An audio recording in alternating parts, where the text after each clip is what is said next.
Robert, Yo, what's shaking AC? I gotta ask, what is on your shirt? These are little surfer dudes and waves. Surfer wave Oh, splash, surfer wave splash. It's summertime, so I figured I could make it roll that way. would you wear that in the winter ever? Wouldn't that be a statement, hey? Yeah. Well, I mean, you're Robert Bruski. You can do anything. Well, thank you. I appreciate that. And as always, your hair is blowing in the wind Ain't nothing from wrong the with that.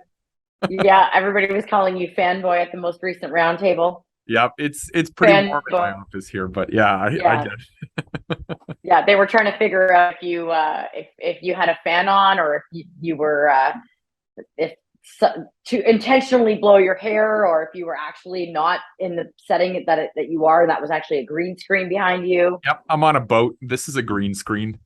Right, there you go. Well, speaking of roundtable, I thought it might be fun to debrief a little bit on the conversation we had there. The roundtable was around or about.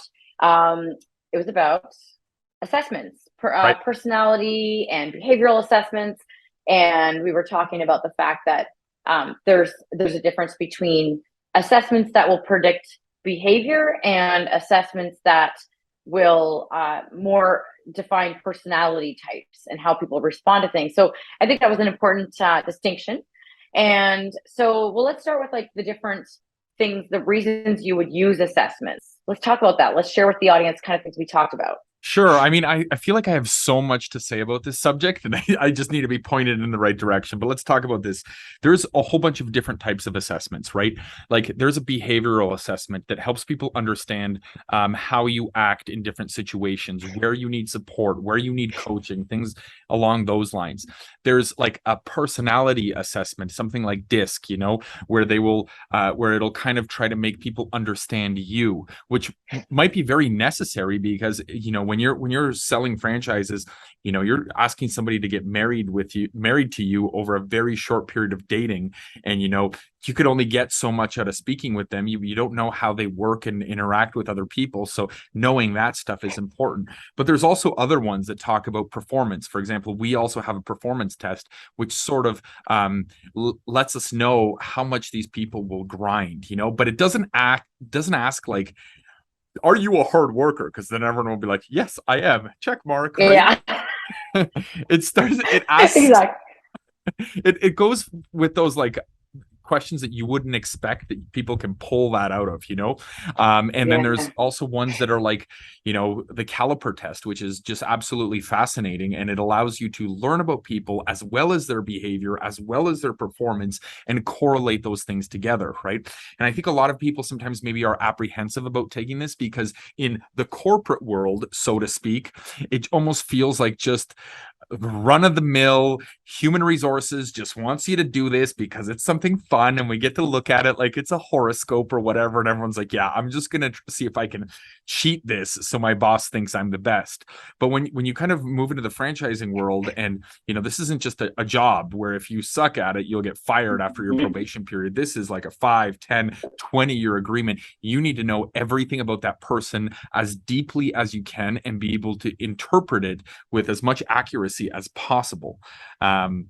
Anyways, that was Yeah, well, let's just go down that path a little bit. So I just want to emphasize that it's also in the candidate, the franchise. If you're using an assessment to determine behave like or predict behavior of a franchise candidate that would become a franchisee, you want or it's in their best interest to be as honest as possible, because if they cheat the test just to be able to get awarded a franchise, but that's not their actual behavior patterns, they might realize I never would like this. Like yep. if they don't have a lot of drive or they're not a cultural fit or whatever that is, then they're not going to win either. But I do want to go back.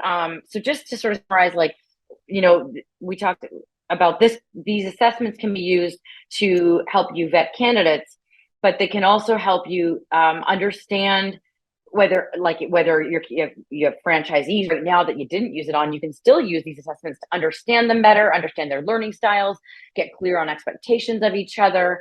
And same with home office staff, home office team members. Like there's, so many different things you can learn from it. And I think since you went on a rant, I'm going to just go on a rant for a minute here. But I think the key themes that sound so obvious when we say it, but it was just a good reminder, I guess, at the roundtable having this conversation, is that it shouldn't be used as the be all end all. And like you said, if people are kind of cheating the test or whatever, and then you were to write them off because of something you saw, it might not even be true. So they are quite accurate, but it really is just a piece of the puzzle when you're trying to understand somebody, whether that's a franchise candidate or a home office team member. I think there was a really common just sentiment that it's used to have a conversation. It opens the door to have a conversation about things that may or may not be a red flag. Like if you took the assessment and it was you're this really high risk taker and you scored high on risk taking, that might make me nervous as a franchisor if you were a prospective franchisee, because I'd be thinking, well, we want somebody that's more of a steady Eddie that's going to follow the system and not want to take risks and do different things. But maybe in having the conversation, we would learn that for you, risk means a certain thing that actually would be good. And maybe we would put you in a position to be one of our franchisees that does a lot of piloting of things or something. So there's an example where you might see it and think, ooh, red flag, but really it's not necessarily a red flag. It's something to have a conversation about. Okay, I'll pause now. I agree. Pause. Okay. I'm kidding. That's it. Yeah. You give a really good example of this risk taking, because, for example, I love adrenaline and adventure sports, and so I take a lot of physical risks, and depending on what mindset I'm in when I take this test, I could be saying, oh yeah, risk lover, and then if a franchisor met with me and we went out for drinks, they could say, oh, I get it, he's a risk lover in his personal life, but he's actually quite risk averse when it comes to fiscal responsibility or things along those lines. So it does help you paint a bit of a picture, or at least know where you need to dig in, so that when you're having the longer interviews and things, you're able to kind of, well, the other thing to mention here is the same way that people think, I mean, this is debatable, but people think with these tests can be cheated, so can an interview. You could totally cheat on an interview. So from a franchisor's perspective, you need to have as many different touch points to learn about them as possible. Because like I said, that dating period is really short before you tie the knot. Yeah, I think that's a key point that, again, it just surfaces things that need to be discussed. And I think it's also nice because it does make it a little bit more objective. You can say, say the candidate, we'll go back to the situation of a franchise candidate. If they tell you that they love structure and they love systems, and the assessment shows differently, you can have that conversation and understand it better, and maybe catch a red flag possibly.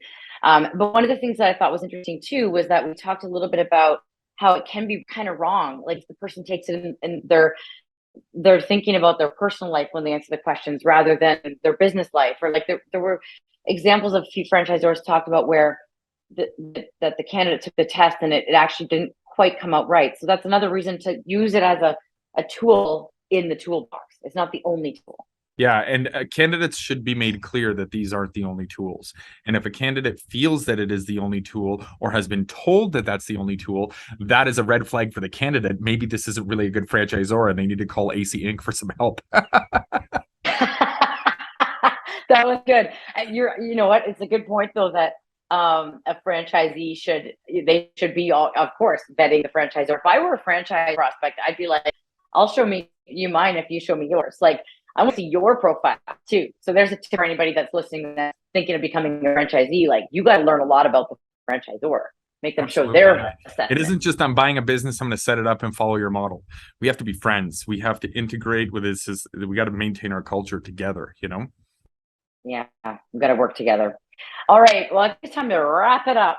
Let's wrap it up. 3, 2, 1. Go be awesome.